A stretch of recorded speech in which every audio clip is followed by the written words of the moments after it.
commission régionale, et ça a été un travail collectif de cette commission, c'est de pouvoir démontrer et de rendre lisible l'expertise des centres sociaux dans l'accompagnement du vieillissement.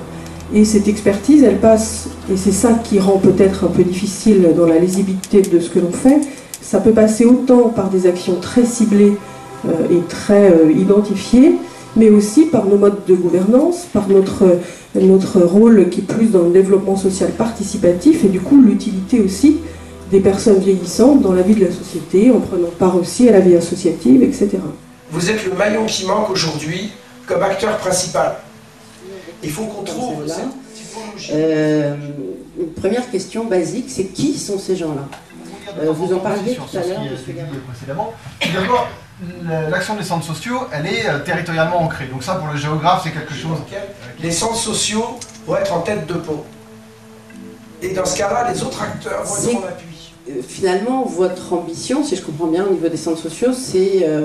au-delà de l'activité précise, c'est quand même un certain type de rapport à la citoyenneté, à la participation, bon, et comprendre... Et voir quel est l'impact en termes d'activité, mais aussi de contribution à une offre d'équipement et de services. Mais qu'est-ce qui se passerait si on les retirait? Parce que souvent, on a du mal à évaluer... Je vais finir là-dessus. Nous travaillons pour 2027. Parce qu'en 2027... Ça va rebeloter, disons-le trivialement, les rapports sociaux qu'on a avec sa famille, ses amis, son voisinage, les modes d'investissement dans des cas. L'animation citoyenne du territoire aussi, on peut la mesurer avec des choses très concrètes.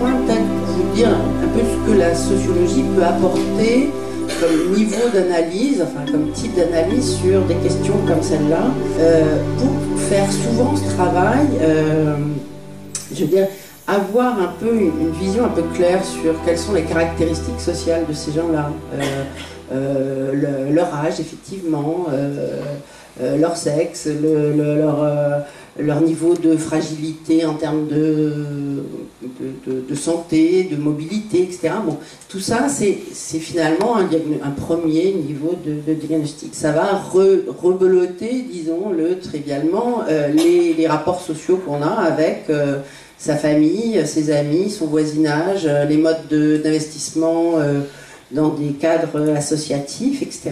Bon, ça peut être intéressant de regarder un peu de près outre ces caractéristiques, cette compréhension des personnes, de regarder les activités proposées, c'est-à-dire vous proposez des activités qui vont être pour certaines intergénérationnelles, d'autres qui vont être spécifiques. Qui participe, là encore, comment ça se passe, qu'est-ce que ça bouge pour les gens, qu'est-ce que ça transforme. Finalement, votre ambition, si je comprends bien au niveau des centres sociaux, c'est... au-delà de l'activité précise, c'est quand même un certain type de rapport à la citoyenneté, à la participation, bon. Et comprendre un peu mieux ça peut être intéressant aussi. Alors ça se comprend à la fois par des trajectoires sociales, c'est-à-dire que c'est peut-être que d'avoir été militant quand on était actif, ça a des effets sur la façon dont on est retraité, sans doute. Hein, bon.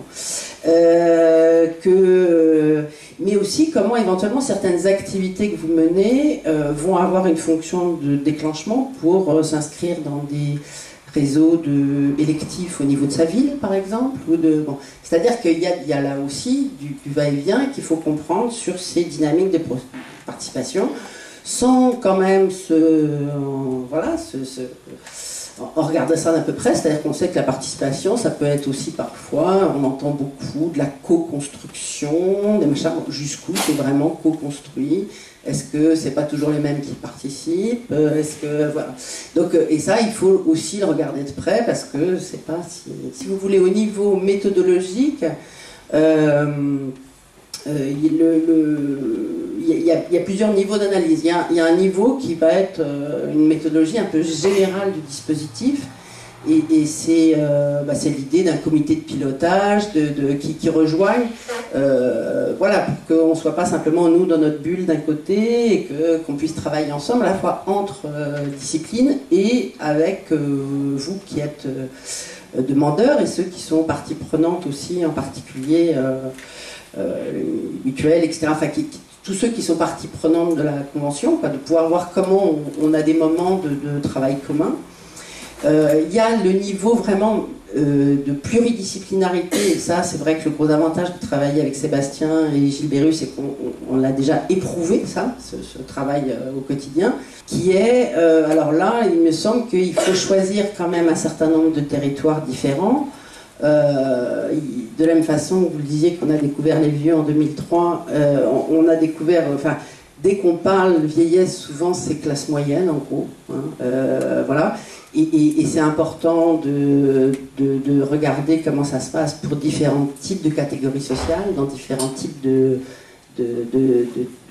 réalités, de pauvreté, de niveau de vie, de possibilités d'activité, de possibilités de mobilité, d'origine ethnique aussi, c'est-à-dire que voilà.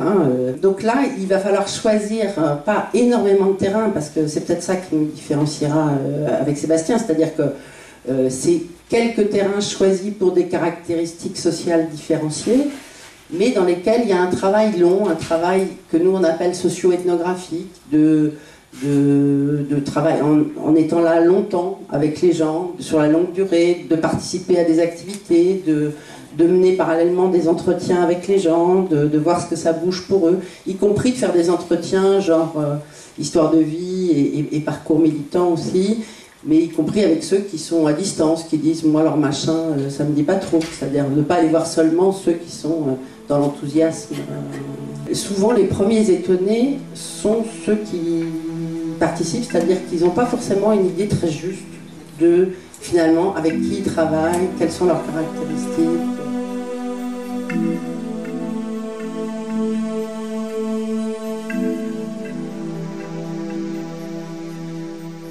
Et voir quel est l'impact en termes d'activité, mais aussi de contribution à une offre d'équipement et de services. Et qu'est-ce qui se passerait si on les retirait?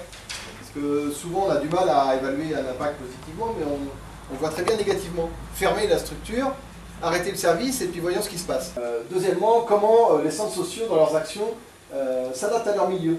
Avec, moi j'ai mis cette idée de faire modèle qui est quelque chose qui me tient à cœur. Quand il y a une expérimentation locale, quand il y a quelque chose qui fonctionne, généralement le succès vient du fait qu'on a su s'adapter, on a su identifier un besoin, on a su y répondre. On regarde le territoire, qui est là, où est-ce que ça se rencontre, et qu'est-ce que ça dit, où est-ce que ça ne se rencontre pas, pourquoi ça ne se rencontre pas. Donc ça amène à parler d'intersectorialité, d'aller effectivement transformer une question qui au départ était un enjeu de la personne est isolée, la personne n'a pas accès à la mobilité, en un enjeu de santé publique. Et en transformant un petit peu la lecture, en l'élargissant ou en changeant les termes, on change le regard et on va associer à la dimension isolement, effectivement, comme ça a été dit, la dimension bien-être mental, moral, le lien social, et là on va avoir une approche beaucoup plus globale, et peut-être qu'en termes d'intervention, on va aller vers des choses qu'on n'avait pas soupçonnées au départ. Comment est-ce qu'on peut évaluer ça? Alors la liste n'est pas exhaustive, mais c'est quelques exemples. La création de liens sociaux, c'est un objectif qu'on affiche toujours, mais qu'est-ce que ça crée concrètement? On a des outils théoriques et conceptuels, la notion de capital social, la notion de capital spatial, c'est des choses là qu'on sait évaluer. Est-ce qu'on en produit par ces animations? L'animation citoyenne du territoire aussi, on peut la mesurer avec des choses très concrètes, le dynamisme ou non de la vie associative sur le territoire, le bénévolat. Pourquoi pas autour du centre social peuvent se nouer des partenariats, se faire des réseaux, et que ces rencontres qui se font peuvent apporter de la structuration, et pas que dans l'action ponctuelle sur laquelle on se rencontre, mais dans tout un ensemble d'actions et de programmes. Ben ça pour moi c'est un enrichissement des politiques publiques. Ça se mesure, ça s'évalue, et c'est vraiment lié aux territoires sur lesquels ces politiques publiques... l'accès aux droits, aux services en proximité, pour moi c'est un enjeu républicain. on est en France dans cette logique d'égalité territoriale dont il va certainement falloir qu'on sorte, parce qu'il ne peut pas y avoir la même chose partout, sur tous les territoires, ne serait-ce que parce que, comme je l'ai dit au début de mon propos, chaque environnement, chaque milieu local est différent, donc peut-être que ce n'est pas nécessaire d'avoir la même chose partout, mais ce qui est indispensable, c'est d'être capable de répondre correctement à tous les besoins partout. Aussi au niveau des centres sociaux, quand on imagine un renouvellement de sa politique de services rendus à travers le champ de l'action sociale pour des personnes plus âgées, il faut que l'on regarde ces personnes âgées avec un œil neuf. Le pire, ça serait de croire qu'on connaît les personnes âgées, parce que, voilà, j'ai une grand-mère, je vois comment ils sont tous pareils. C'est faux. Et monsieur a très très bien dit, à propos des associations de personnes âgées, on a des associations, sur un même territoire, il y a des associations qui sont différentes, parce qu'il y a différentes modalités d'avancer en âge. Il y a la maladie, mais il n'y a pas que la maladie, il y a aussi la culture que l'on porte, il y a les événements de vie avec lesquels on vit.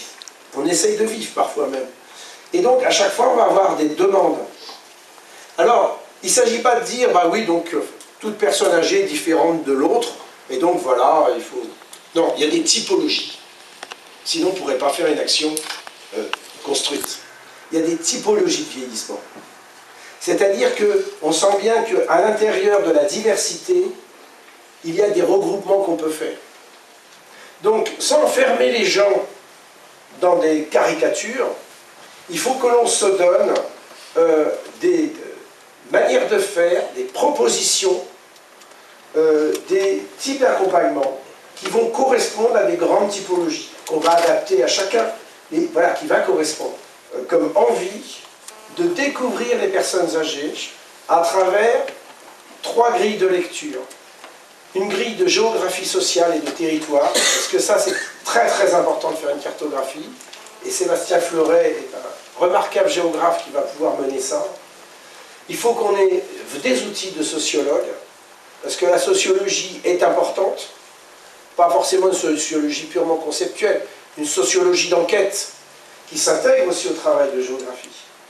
Et puis, on va faire une évaluation gérontologique, c'est-à-dire qu'on va essayer d'avoir suffisamment de renseignements pertinents sur les personnes pour voir si on peut discerner ce qu'en langage de statistique on appelle des clusters, c'est-à-dire des regroupements de personnes qui présentent à peu près les mêmes types de demandes.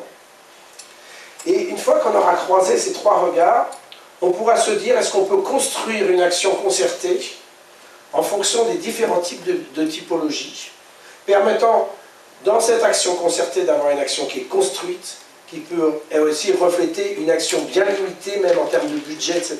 Et donc d'être très efficace. Et de pouvoir évaluer ce qu'on fait. C'est-à-dire dire, ben voilà, on a fait ce type d'action, voilà. Et puis on a tel résultat. Et il peut y avoir une cible sur laquelle vous êtes vraiment au cœur du dispositif. Vous êtes le maillon qui manque aujourd'hui comme acteur principal. Il faut qu'on trouve cette typologie de personnes âgées dans laquelle les centres sociaux vont être en tête de pont. Et dans ce cas-là, les autres acteurs vont être en appui. Et ça, c'est très très important.